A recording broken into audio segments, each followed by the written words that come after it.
Okay, here we go. We're having, I think it should be okay. Pete says we're good to go.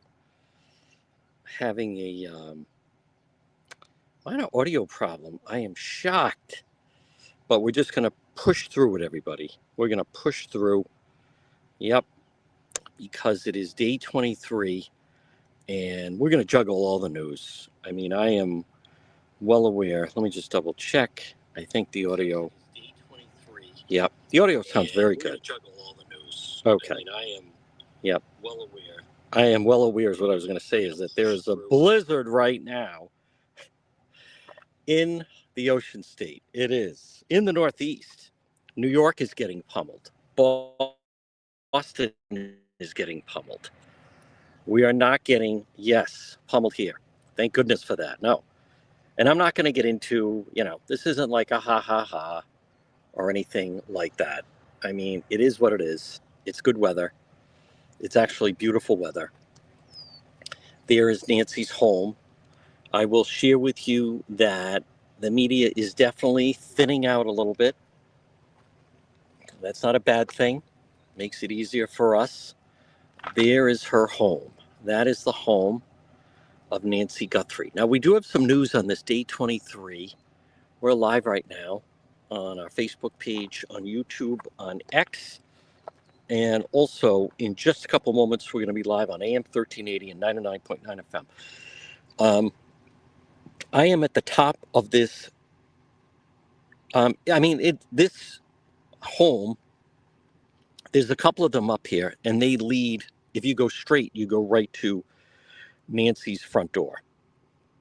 So we're also going to talk to Justin Katz, but there are some developments with the case. I know they're not the developments that people obviously want, and this would be a lot easier if she were found. But there's some parts of the case that I'm going to get into, and we're going to good for whatever reason. Yes, I'm going to tell you what's going on.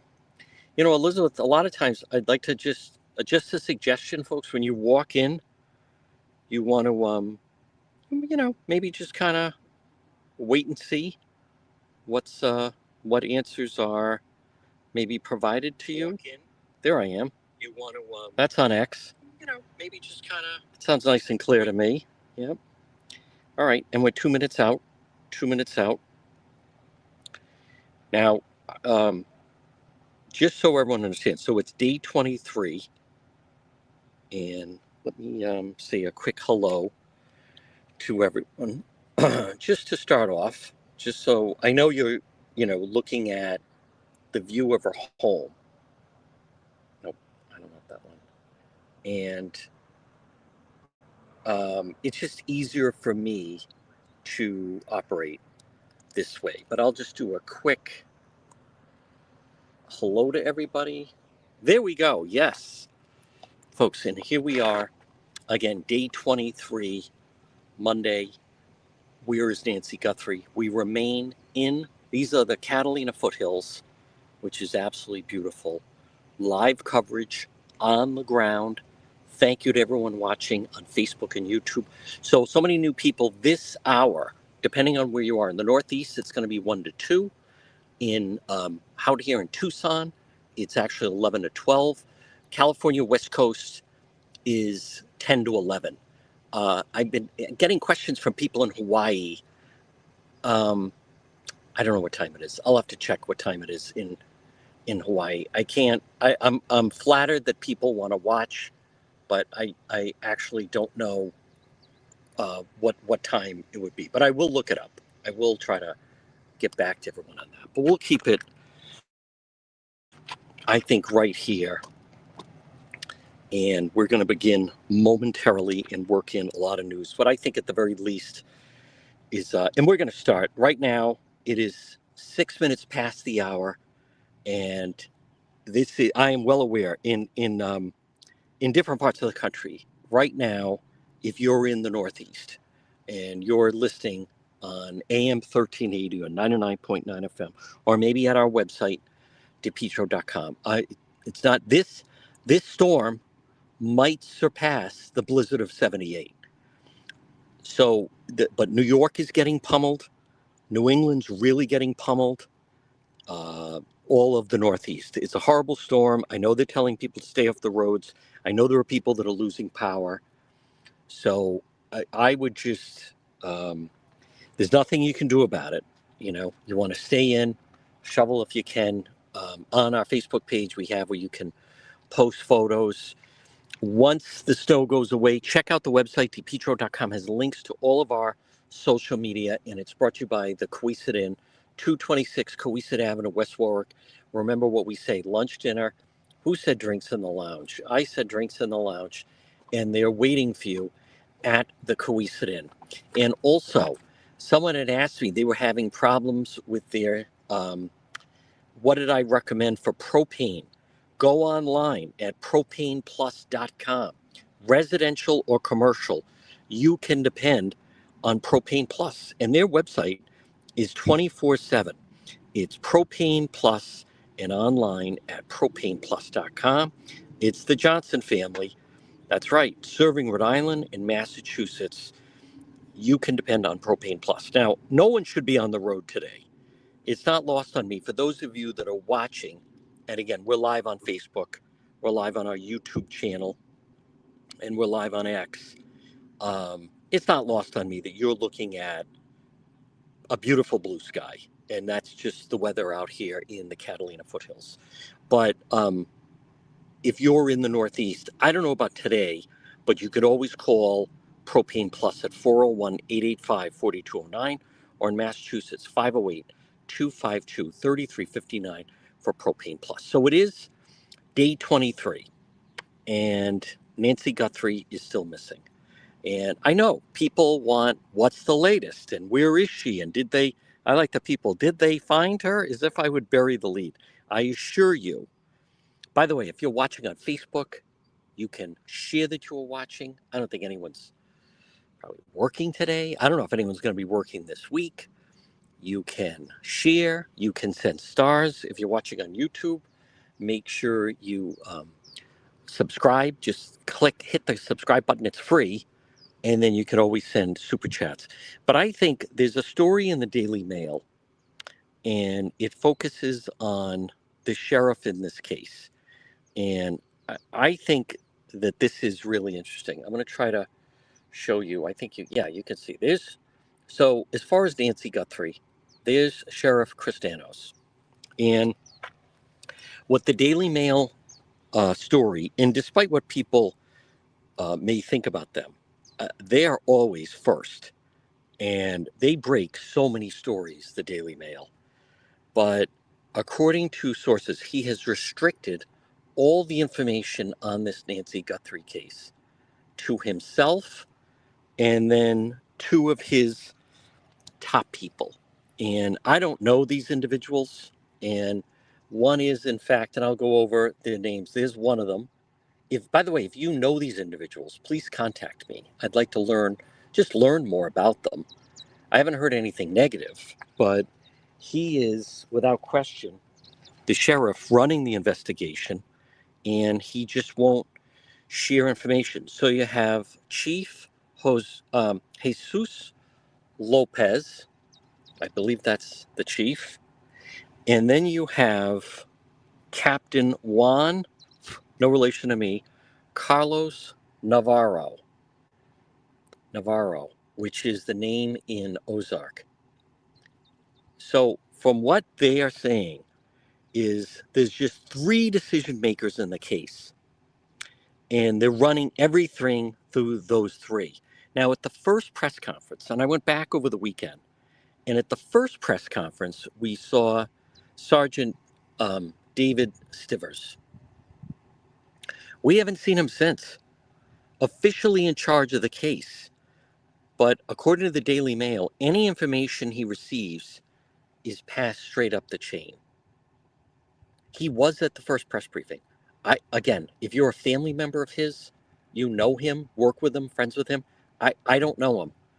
I'd love to talk to him. Nothing bad to say about him. But it all seems to come back to this individual. who the sheriff, and I want to clarify some things, such as, listen, they are communicating with the media. So anyone that, I know, and by the way, I wanted to show you. So this is, and over the weekend, we had our first drone shot. I was very happy about that. So you're looking at the house, what you're looking at right there, that's the home of Nancy Guthrie. And in front of the house, I know it says road work ahead. That's just because they've changed the road in front of her home to a one way. And then you come up, and I'm right here at the hill. But so this is the front that you're looking at, front of her home. And then this is a good shot of, that's what the back of the home looks like, the back of the home. So I want to reiterate, and we're just going to go, I want to show you, of course, I mean, it's so heartbreaking. Savannah Guthrie, who is, remember, when Matt Lauer was forced out of the Today Show during the Me Too movement, Savannah, I mean, they couldn't afford to lose her. She replaced Katie Couric.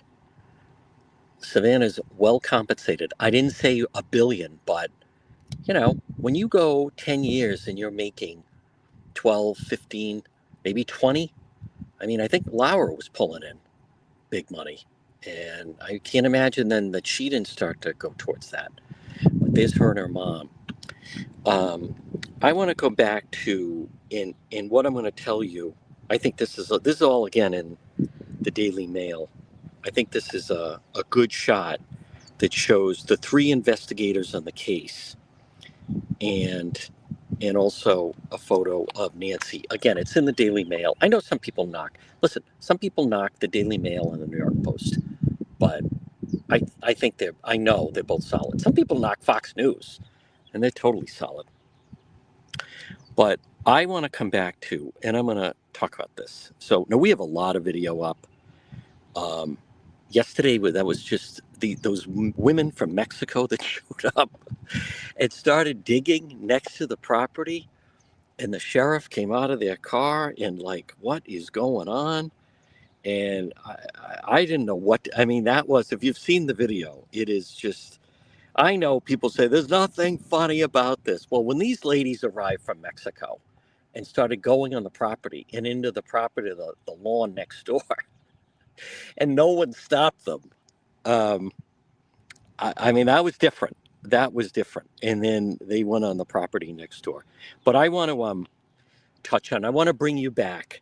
We have so many new people, again, that are following and watching. And just so you understand, because people are asking, and I understand that. People are asking me, as if I would know the answer right now. But, how much longer are you? Well, I know I was just talking to someone from one of the networks, and they're starting to pull some of their coverage out. But just so you understand, and again, it's still morning here. Everyone in the storm, I feel terrible. Try to make it through. Don't get on the roads. I saw Commander O'Hara, the Deputy Chief Providence Police, telling people it's a travel ban in effect. Don't be one of those people. I've heard there's language barriers with people trying to get out there. I know Governor McGreed had Matos out there trying to translate to tell people to stay off the road. I think it'd be a good day to just stay inside. But this is the way that I look at it. The state is a wreck. If you're in the Northeast, forget about it. You can't travel today. I don't think you can travel tomorrow. I don't think you can travel Wednesday. And even the rest of the week, it's just going to be a disaster. So I'm out here. So we might as well.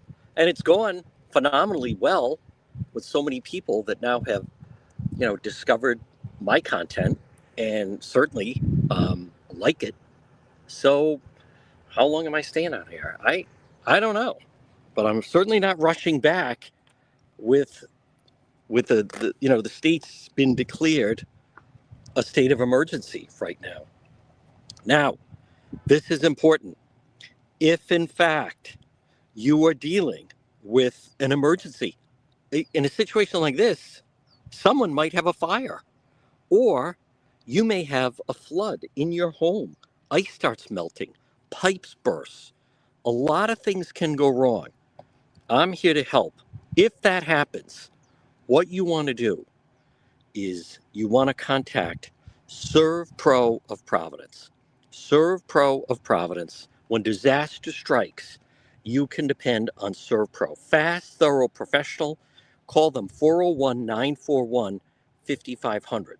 Serve Pro of Providence. If you have a fire, if you have a flood, if your basement floods, if the water is pouring in, you could get mold if you don't get it addressed.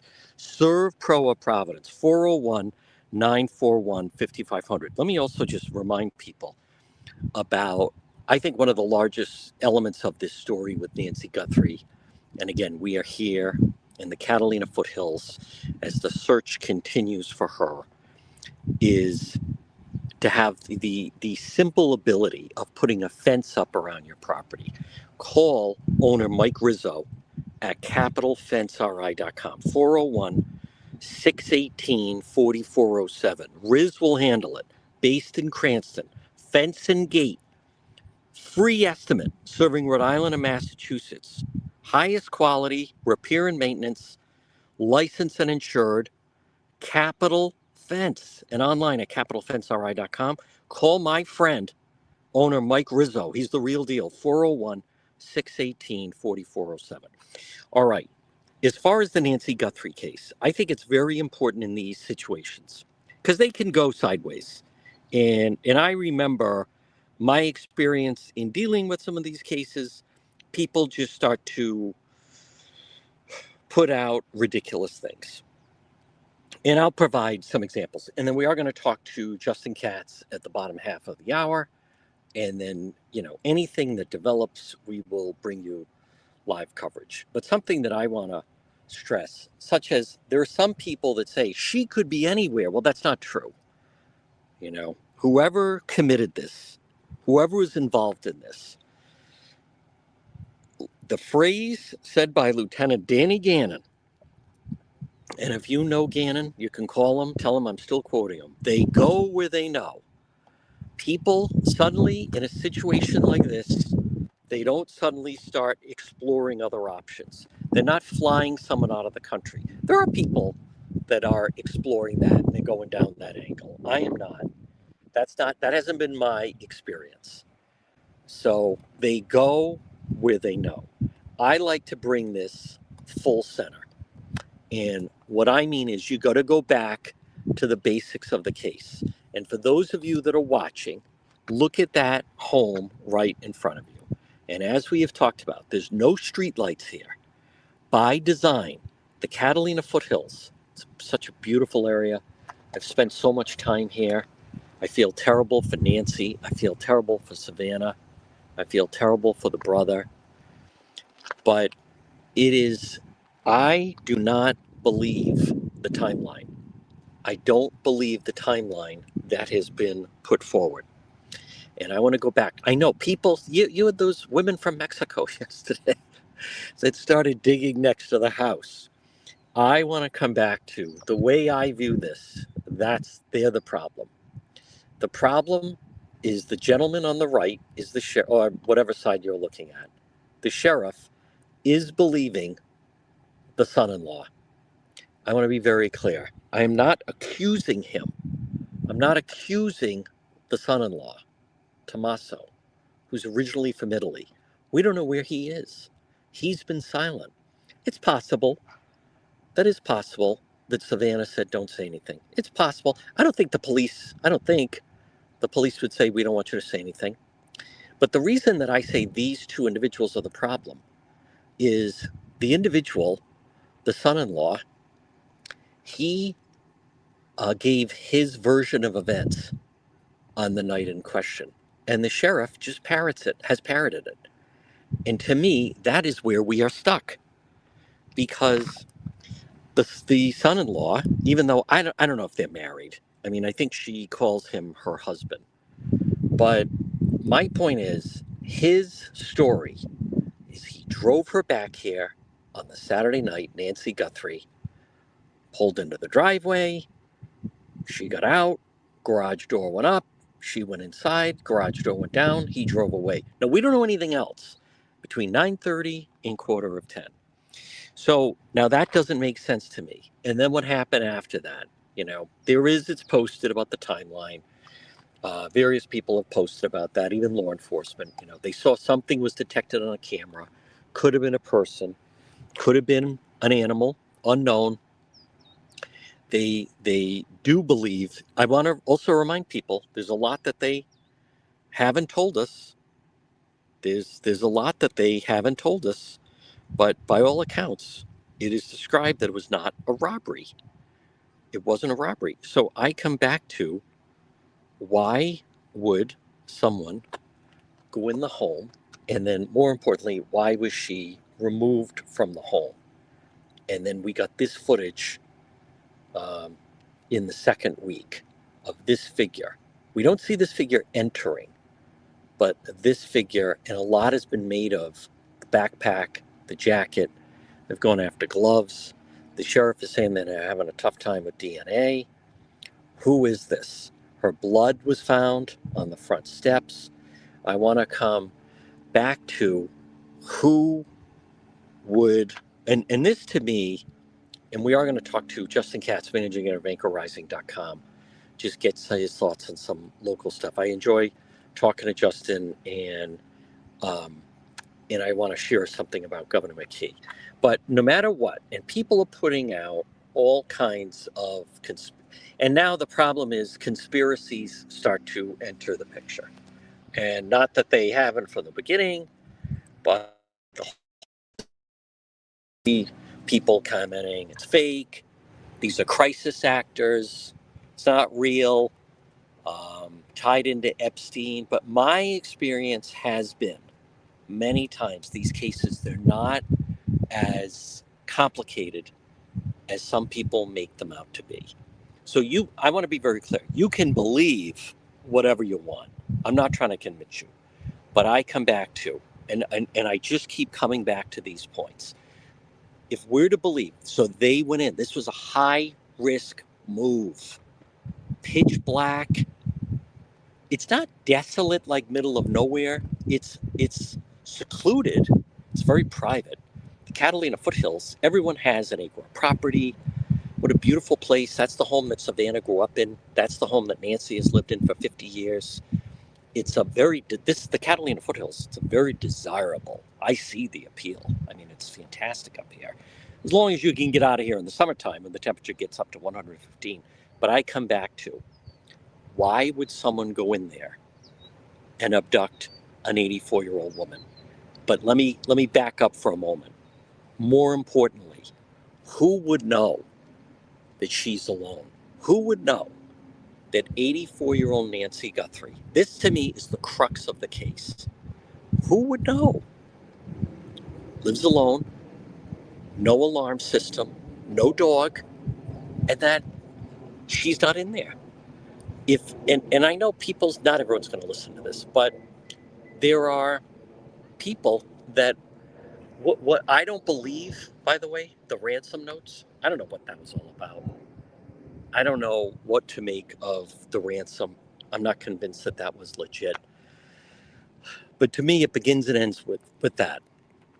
As someone that, as many of you know, even though I know we have a lot of new people, I work with police, I've ridden with police, I have dedicated the past 7 years, I've spent so much time, hundreds of hours, literally, in riding with police and attending trials and covering things like that.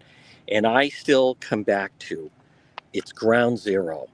What was the motivation? What was the motive here? Why was this person right there? Who is that? And why were they doing it? The investigation has not moved from this area, and the police have not told us why. But because, and I'm going to answer some of my own questions. I can't see right now, like some of the comments or things like that. But I'm going to answer some of my own questions here. And that is, quite frankly, and I've heard from a number of members of law enforcement. That's all I do. I mean, you want to talk about 24/7. This is a grind. There's no days off. We were here yesterday. We were here Saturday. I mean, it is long. No one's making me do this. I'm very intrigued by the story, and there's interest in the story. But I'm well aware of that. But I'll answer my own question for those that may not understand what I'm getting at. Is the answer is you wouldn't. You wouldn't. You wouldn't just go in there. You wouldn't be motivated to risk going in. Burglaries happen during the day, not at night, and not. They don't want a homeowner there. They don't know. How do they know that she doesn't have, a rifle by the bedside? Like I had said, dinner that night with family. How would someone know? What if she was up late on the phone? What if she didn't sleep well? What if, she was up late talking to a friend and said, "Hey, I think I hear someone. Is that someone coming into my home? Call 911." How do we know that? How do they know that she wasn't up using the bathroom and then heard someone in the middle of the night? How would you know that? How would you know? What if during dinner she said, "I'm not feeling that well." And then Annie, her daughter, said, "You know what, Mom, I'll tell you what, why don't I drive you home? I'll stay over." I mean, this was the home they grew up in. "I'll just stay over just to make sure you're okay. And then, let's see how you are in the morning." How do you know that? Who would know that? Because otherwise you're not risking it, is what I'm trying to explain to people. You're not. Are you nuts? So they're trying to explain to me, we're gonna go in and blah blah blah, and we're gonna go in through the front door and we're gonna wear masks. Like, for what? Are you crazy? I'm not doing that. What, 84-year-old lady? What if something happens? Now it's a homicide. So I want to be very clear. What do I believe? I believe this started as something else, and then someone was either seen and there was a reason why, or something happened to her and somebody panicked and they said, "We got to get her out of here and we got to get rid of her." That's what I think. Folks, this portion of our program is brought to you by Kids Club on the Pike. Now, listen, if you're looking for daycare options, or you're looking for various options for preschool or before and after school care, Kids Club on the Pike. They have several locations. Call Kristen, 401 443 5336. 401 443 5336. It's Kids Club on the Pike, right off of Plainfield Pike. That's their main location, but they have locations in Warwick. You can depend on Kids Club on the Pike. 401 443 5336. I know people have mentioned, and I get it. I mean, it's true. We're 90 minutes from the border. That's true. And then I know these other people, it's a distraction. I don't believe that. I will say that there's no guarantee that some of these things are solved. There's no guarantee. And tragically, it is possible that mistakes made in the very beginning prevent the case. It's possible, I said, of ever being solved. Because what if the individuals were able to, as I have mentioned, I think the TMZ, whoever got those ransom, whether it was some kook, someone scamster trying to cash in and sent it, or maybe it was the people that did it and they're trying to throw everything off. It certainly distracted things. So again, I want to point out, I recognize we have stormy weather in the Northeast, and the storm is of epic proportions. I also recognize that there's people that you could be without power. There are information outlets you can get that. We're kind of doing things a little bit in between. And one of the segments that I do enjoy doing, and he is the managing editor of anchorrising.com. To him every, once a week, I should say, at this time. And it is Justin Katz. Good afternoon, Justin. Good afternoon, John. Great to be with you. Oh, hold on one moment, and there we go. Okay. Justin, first of all, doing a split screen of you for those that are watching in the home of Nancy Guthrie. I'm going to join you in a moment. But just I'm just curious, any thoughts you have so far with Governor McKee and this, what seemingly could end up being a record blizzard? Well, I haven't heard much from him. I mean, we've been trying to dig out ourselves. I know a lot of people are already out of power. I didn't see a whole lot of preparations. I mean, there's been statements to stay home and that sort of thing, but I haven't particularly gotten a strong sense that anybody's done anything and other than kind of get ready and hunker down. I know early on today I already saw a plow on our street getting stuck, and I heard in Providence they've just stopped plowing because they're not able to do it. Wow. So it's quite a mess. Of course, when you get a storm this huge, there's only so much people can do until it starts to calm down. I noticed when he did have a press briefing, the role of the lieutenant governor was basically just to translate for him in Spanish. To me, that just speaks volumes to me, that's why she was initially chosen by him as lieutenant governor. And all these years later, that still just seems to be her role in these emergency situations. Right. Well, there's, in a more organized administration, you might have multiple things that people could be doing, right? Right. They wouldn't all have to be at the same press release and a press conference. And so if you're all there, what are you going to do? You're going to be, I guess, translating. Of course, the weight of this storm is going to tend to keep people in one place. But yeah, she's gone out. I mean, recently she's had press conferences for her political stuff where she's almost unintelligible. Even reading from a script, she can't complete sentences, and so it's a tough role for her. But he was pretty clear from the beginning. She was there as a demographic to help shore him up where he was vulnerable. And when that's your hiring strategy, there's only so much you can do with the personnel that you get from that. You know what else, Justin, is, listen, this is, to me, it's a massive storm, obviously. Things have not been going great anyway. It's been a brutal winter. We know the problems with, the bridges that we've talked about, the roads in Providence. To me, I just think when all is said and done, first of all, there's nothing that affects people more than if you lose power. And because of how ferocious this storm is, I mean, I'm realistic. There's nothing they can do about it, but people don't have a good vibe about the current administration. And I believe this could be one of those weeks.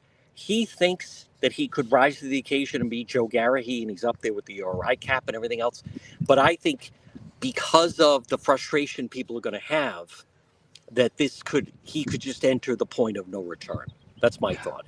I think so. I mean, there's only so much that can be done right now, but there's a lot that could have been done in the past. And so, for example, our area, for whatever reason, we've had a lot of our main roads put the power underground. Maybe it was because we were so vulnerable here in Tiverton with trees everywhere, and in our area in particular, that they just went ahead and did that.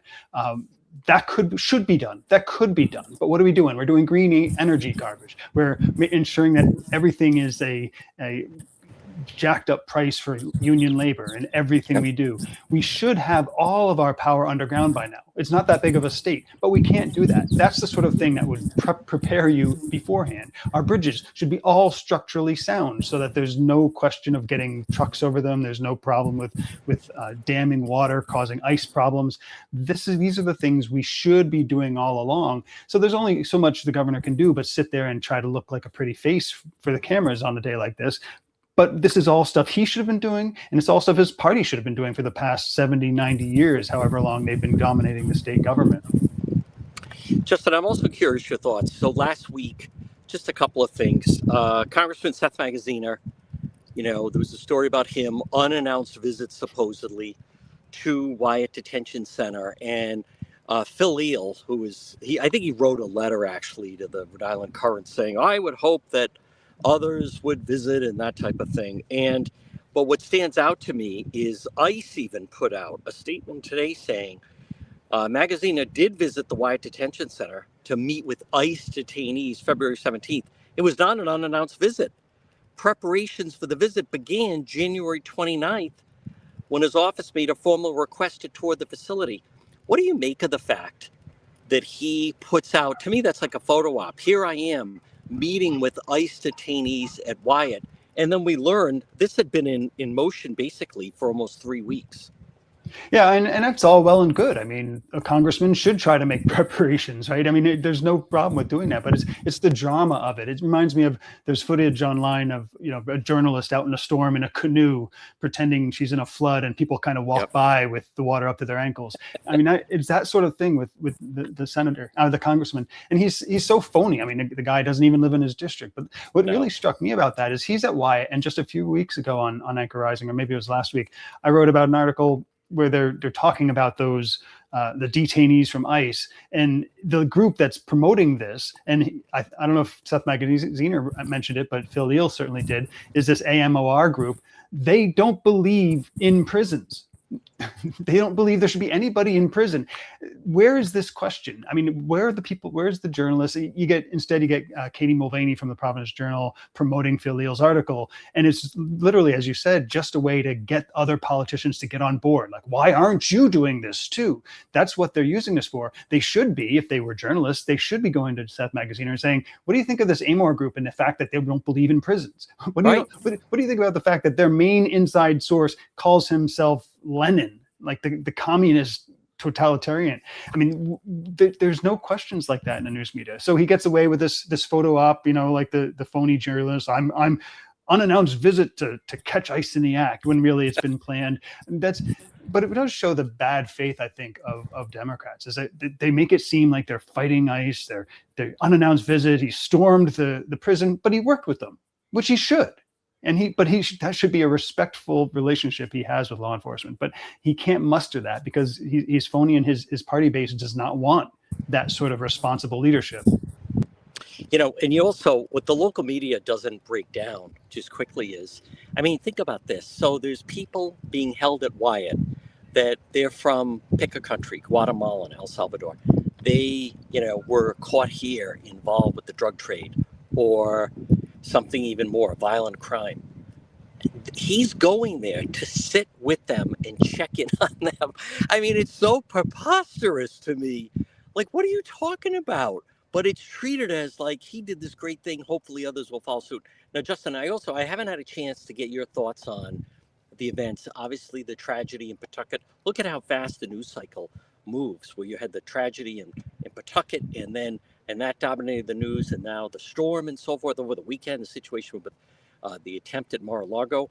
But something that stood out to me was how immediately out of the gun, two things. Number one, local media, they were very hesitant, or media in general, to say it was a transgender man. New York Times, the shooter seemed to have two different names. Local press, they did not want to say that this was someone transgender.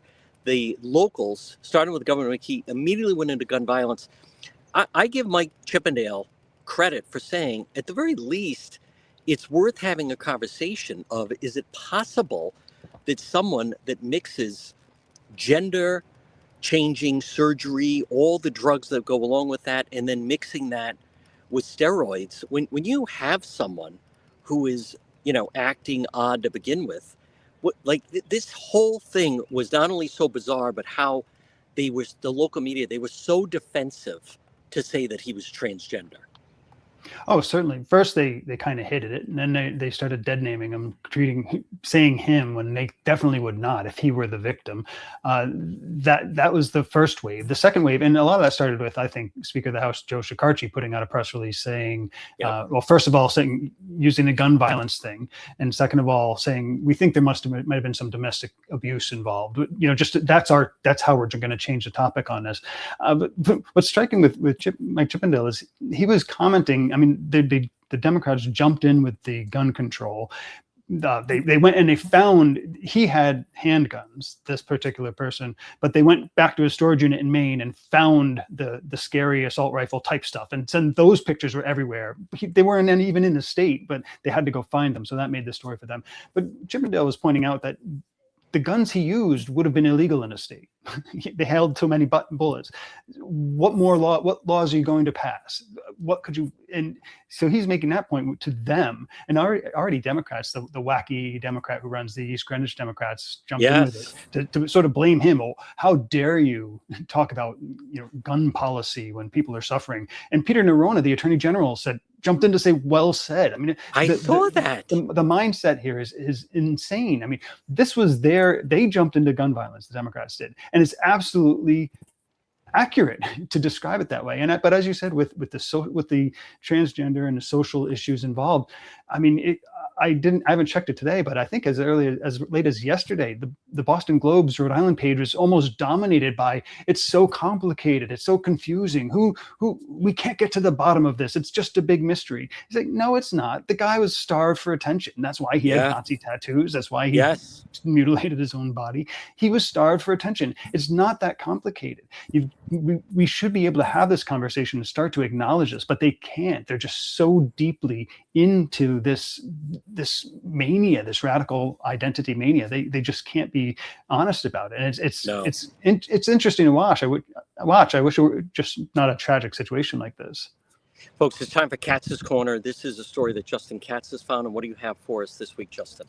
Well, this pivots off of what we were just talking about. I was starting to look into kind of the treatments because one of the points I made is that a gentleman like Dorgan, when he was starting to get into the transgender thing, if he goes to seek the mental health, he's going to be reinforced in his delusion, which is a big problem. But I happen to also be looking into nationwide. I'm sure people have seen in Minnesota and in Maine and elsewhere, people are starting to dig into Medicaid records to see who's getting all this money, where the fraud is. And I was just happening to cross-check Rhode Island around the same time I was looking at these stories, and I found one of the top paid independent Medicaid recipients as a social worker, specializes in transgender telemedicine, transgender telemedicine, but over $1 million in the past 5 years. So the industry of forcing us to pay for these sorts of delusions is something we really definitely need to look into, and we've already started to do that on Anchorizing.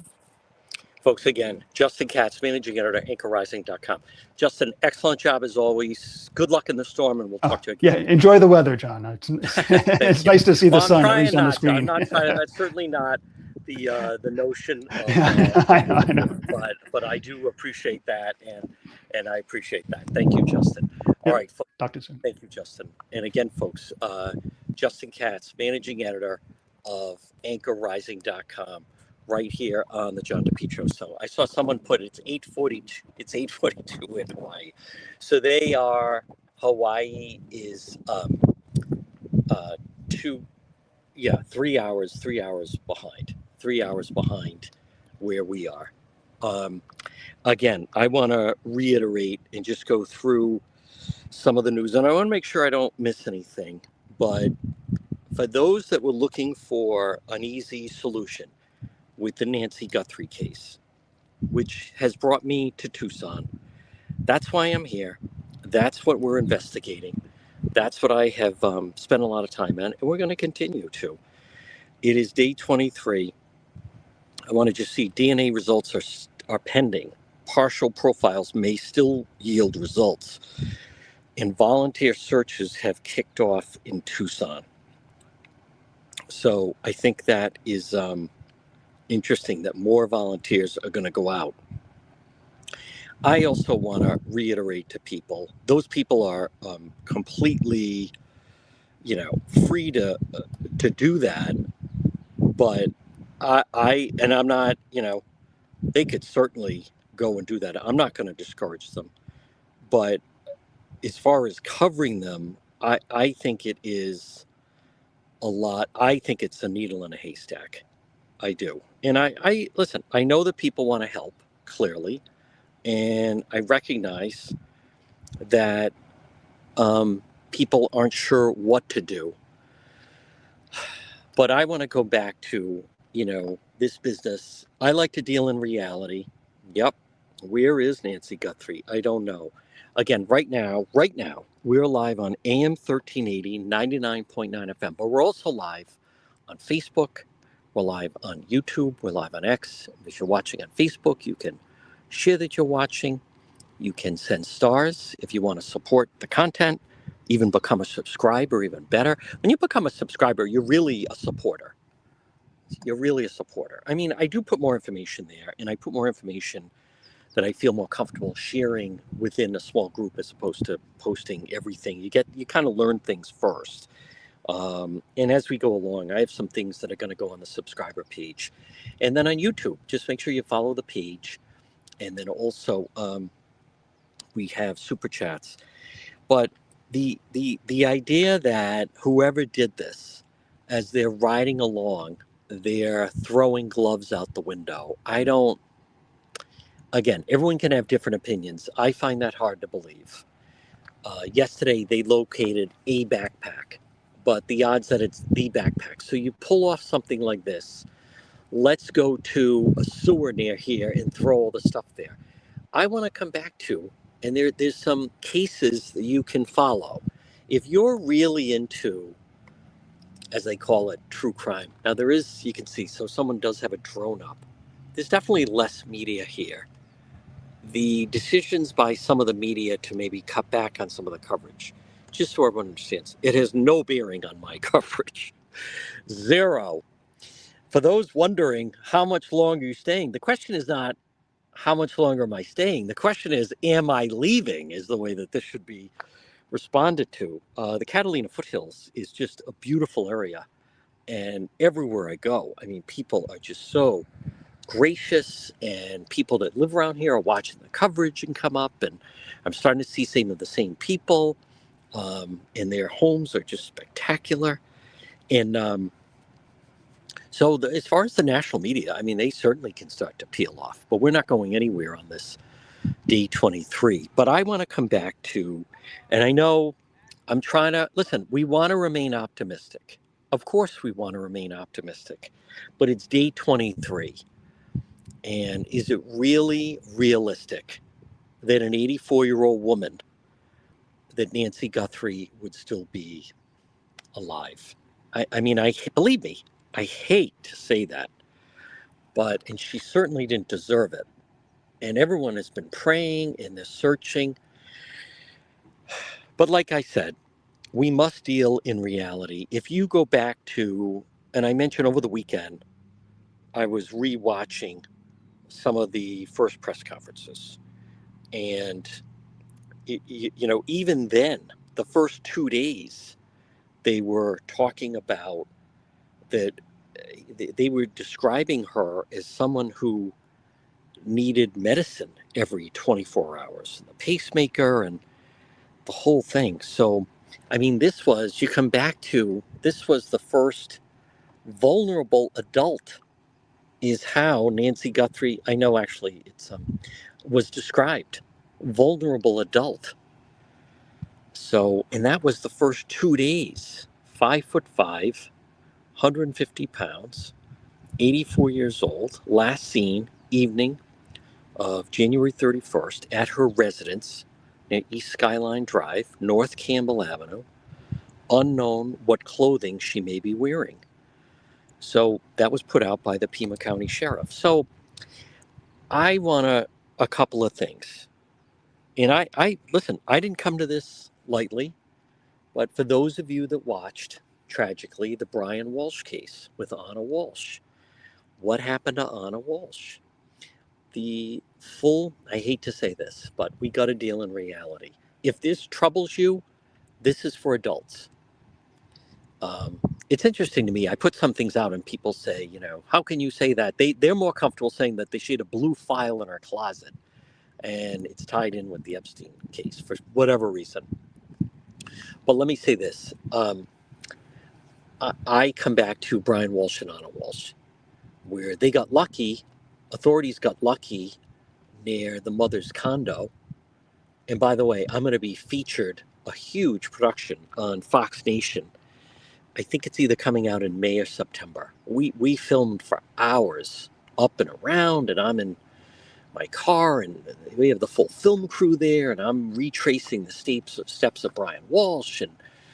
But my point is, and this is somewhat bleak, but that essentially Brian Walsh used dumpsters in and around. He lived in Cohasset. They use dumpsters generally in that area, Abington, and he, then he was throwing away stuff the first night um, at the liquor store. There's a liquor store near the mother's condo. Because he was on home confinement, there were limited where he could go. But there's video of him putting a black bag into a dumpster at a liquor store near his mother's condo in Swampscott. That was never found. They were able to pull some things out of the transfer station, I think in Peabody, and that's where then they found her slippers, her COVID vaccine card. They found some things of Anna Walsh there. So, but they were unable to locate. I don't think people fully recognize once something goes to transfer station, landfill, whatever you want to call it, very, very difficult, if not impossible. So I want to come back to if in fact that's what happened. And as a member of law enforcement said to me, it's very possible whoever did this, something happened, wasn't planned homicide, turned into that way. They panic. They, decide to go down that path. And the next thing you know, they're involved in something like that. But my point is in mentioning that is and I don't like to think that way because we do want to remain positive. But my point is, if you did that, you're not going to then say, but let's throw all the gloves out the window. Let's throw the backpack 2 miles away. It's, to me, it would be everything's going in the dumpster. Everything is. And if that happened, this becomes very difficult crime to solve. Now, it is true that I mention the brother-in-law. Why do I mention the brother-in-law? Number one, we haven't heard from him. Number two, he was the last person seen with her. He was. He supposedly, first the sheriff said that he drove her home. Then he pivoted, the sheriff did, Sheriff Nanos, and said that it was a family member that drove her home. But we know it was the brother-in-law. But a problem with this, let's play this out, is they say to the brother-in-law, we found your DNA in the house. Now, you're the brother-in-law. What do you say to that? Of course you did. Are you kidding me? I I was in the house that day. I was in the house, that afternoon. Maybe he even says he walked her in. I mean, we don't know that. But to me, I want to come back to the sheriff is keeping that timeline. The sheriff right now is saying that the brother-in-law, Tommaso, that everything is built off that he is truthful. And I want to be very clear. I'm not accusing him, but I think it would be helpful if we heard from him. I find it hard to believe they'd say to him, no, you can't cut a video. No, you can't. I don't believe that. Why? You can't. First of all, the police can't stop you. The police are learning about Savannah's videos once they're posted, and then they're watching them. So no one could stop that. He's a performer. He's a musician. He's been on stage. He could do that. But if you say to this individual, we found your DNA in the house, what does he say? Of course you did. I drove her home. I've been in that house a bunch of times. Yeah, of course you did. So that's a problem. That is, and when I say it's a problem for the case.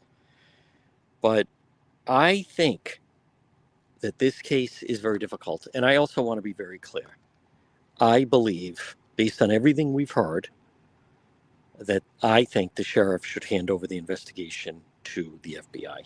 He's not doing that, though. As a matter of fact, he's refusing to. He refuses to hand the investigation over to the FBI. Now, I'm not. I want to also.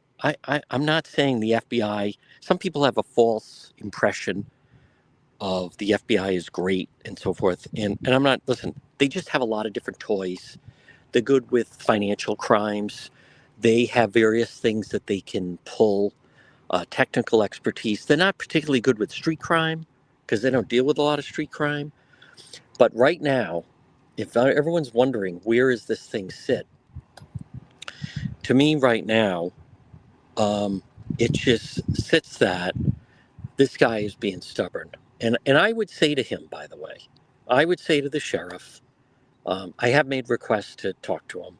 I understand they're talking right now. They're talking the most to NBC, Savannah's network. But I believe this investigation needs fresh eyes. I think the investigation needs a new approach.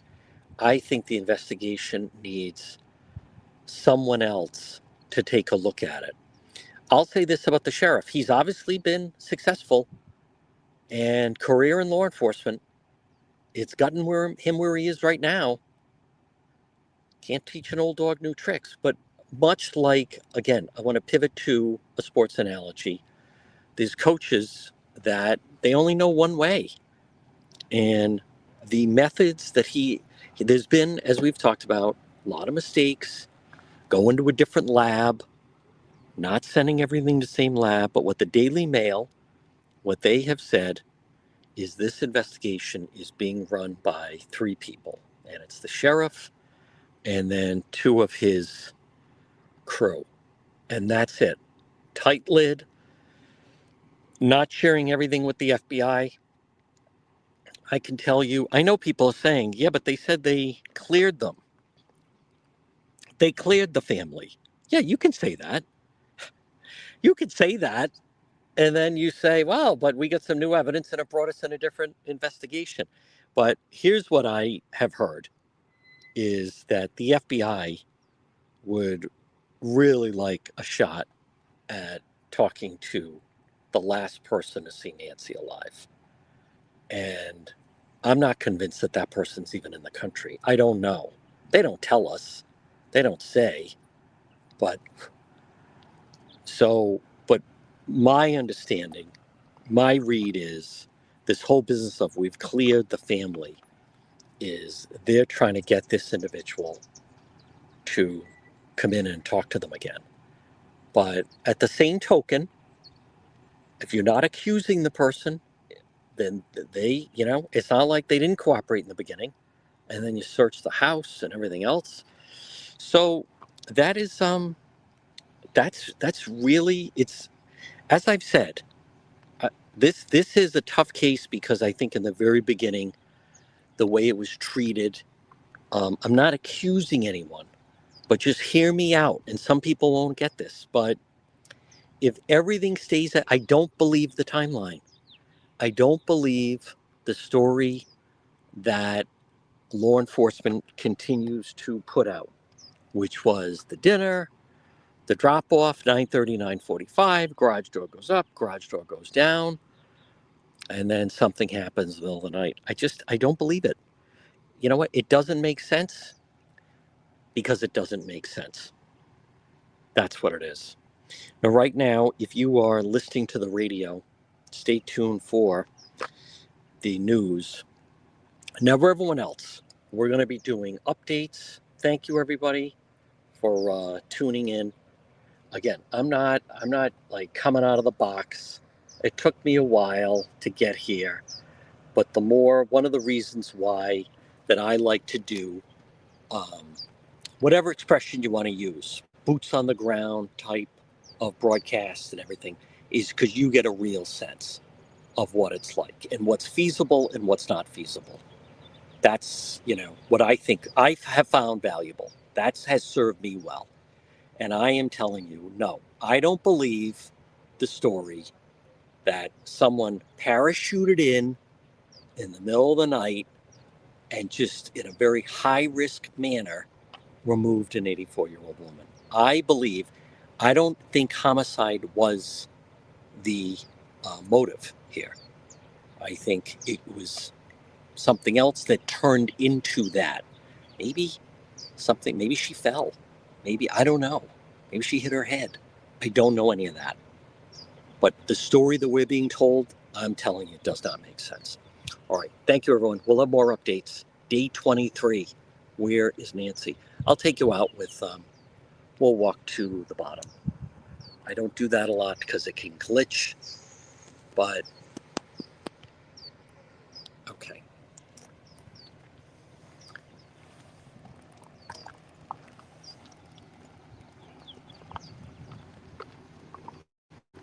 Look at that sky.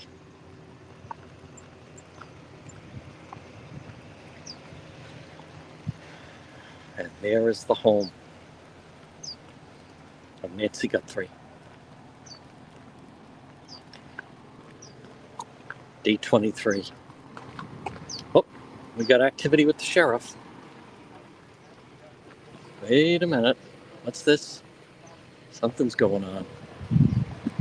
Oh, what's this? Oh no, they're just getting out.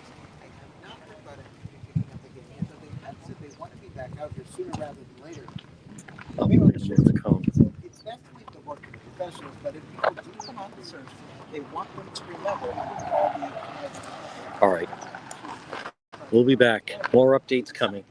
Day 23. Become a supporter. Become a subscriber on Facebook. Thank you, everyone.